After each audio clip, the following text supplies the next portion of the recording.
আল্লাহ রসুল জুমার নামাজ পড়াইতেন খেজুর গাছের উপরে পিঠ লাগায়া। ওই সময় মেম্বর ছিল না, কে জানি কোত্থেকে মেম্বরের প্রযুক্তি শিখা আসছে। আইসা বলছে, ইয়া রাসূলুল্লাহ, মেম্বর বানায়া দেই। আর কতদিন দাঁড়ায় দাঁড়ায় খুতবা দিবেন? মেম্বরে উঠবেন, বসবেন, খুতবা দিবেন। তো খুদ মেম্বর যখন বানায়া দিছে, আল্লাহ রসুলেরও পছন্দ হয়েছে। দাঁড়ায় দাঁড়ায় আর কতদিন খুতবা দিব? মেম্বরে পা রাখতে দেরি, শুকনা খেজুর গাছ বাচ্চার মতো কানতে দেরি করে নাই।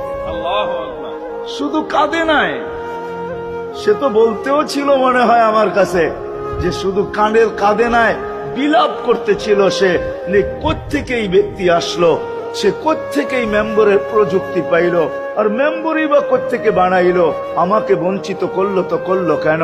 আল্লাহ রসুল তার কান্নার আওয়াজে নিচে নেমে আসছেন, হাত বুলাইতেছিলেন, সান্ত্বনা দিতেছিলেন, তোকে ছোঁয়া দিতে থাকবো, পায়ের নিচে রেখা দিব।